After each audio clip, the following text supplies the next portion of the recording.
All right, next major hold down is called Kamishiho Gatame. It's top and bottom. Basically, in this case, we're going to be controlling the man's upper body and neck. And this hold down really does concentrate right here at the joint between the head and neck. So by limiting his range of motion from one side to the other by compressing down here, we can basically steer him in the direction we want him to go. We're doing that with the surface of our shoulders and our head compressing down right into the head and neck surface. Now, there's a large variety of ways to do this. You can be over the top of the arm or under the arm, one up, one down, or both under. My preference typically is both under because I like to encumber the shoulders, or even in a worst case scenario, to encumber the shoulders from the collar grips like this. It gives him an even tougher time of how to move around. But let's say we don't have the collar grips, we're just down holding the belt or the pants or the bottom of the skirt, however you got him. We're hunkering him in and basically compressing like a great curling action straight into our own sternum and our own diaphragm. Because his head is turned, you can see readily if I have the man's head turned this way and my weighted pressure is down, when he bridges, can he rotate away from, can he rotate into his own head? Not very much. All he can really do is rotate in the direction that his head is going because otherwise he's putting torque into his own spine and giving himself further trouble. So knowing that, being conscious of which way his head is turned, I can be more ready to outrigger to that particular direction.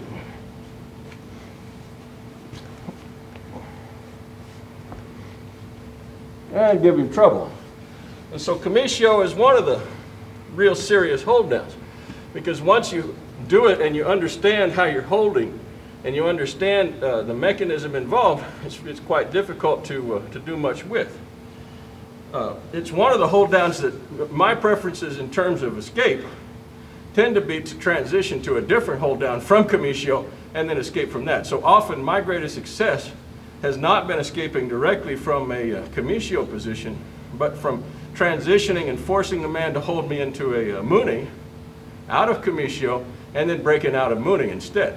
But that's just my personal predilection. There are some good techniques for just busting straight out, and we should take a look at those.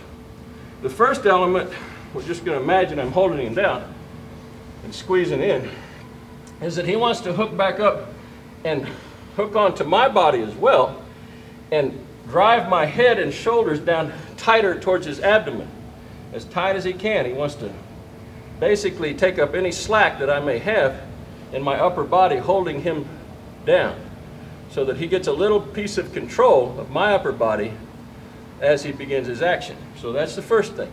The second thing is he's going to pick his legs up both at once, like he did in the Yokoshio's kick, throw them all the way over to one side, and as soon as they hit the ground, he wants his toes to engage immediately from here and begin driving into a twisting, bridging action. Now, it's unlikely, as we've said before, it's unlikely that any one bridge and driving action will do the job, and so it's most likely that he's actually going to throw the legs over to one side as soon as they hit the ground, begin a bridging action, hit failure, and then he needs to train himself that as his legs fly over and hit the ground and hit failure, he tries to drive back against them.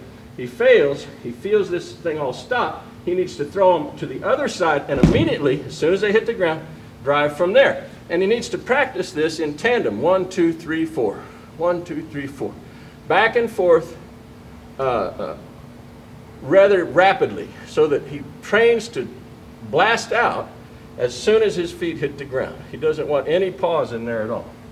All the while maintaining the tension in his upper body, coiling my head down, as if he's trying to stuff the top of my head down into his navel. Okay, so you got all that? It's going to be hard for him to hear me once I compress him. But here we go. So now he's going to throw his legs over to once. He's going to push. There we go. Boom. Oh, oh, oh, there we go.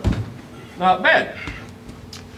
And that's still not the whole hold down, but it's a good start for him to work against. And do that with your partner. Make it relatively easy to bust out of at the start, and then make it progressively tougher on them so that they can build up a head of steam and be able to actually do the full-bodied escape. Let me try it on you a second. I'll do it with my legs toward the camera. All right, first I got to keep the compression down. I want to bring you more into me as much as I can, right into my own abdomen here. Legs throw, touch, touch. Good. There we go. Yeah, good. So what you see there is you see these momentary positions of power and response. Power and response, power and response. And by altering the position of where you're putting your feet in relation, you alter the vector of where that power is coming from. In a series of actions swaying to and fro, you're able to finally set up a line where you get a relative weakness in the position, and over they go. And that's how you have to train to deal with serious Kamishiho. Otherwise, you're going to have a difficult time. Now, there's other Kamishiho issues, and many people don't hold Kamishiho very well, particularly in their upper body holding. And like I said, my preference is usually not that. But as they're coming on and setting me up, getting all down in and mean, is just to rotate to one side and set my elbow here. Now, if he lets me do this, well, hallelujah, that's beautiful. Now I'm ready to go. I'm in a basic Mune position, and I'm ready to escape from here, no problem. If I can transition to this sort of thing and avoid that entire engagement of side to side, then that's what I tend to do, because I like to save my energy as much as possible. Okay, good. So thank you very much.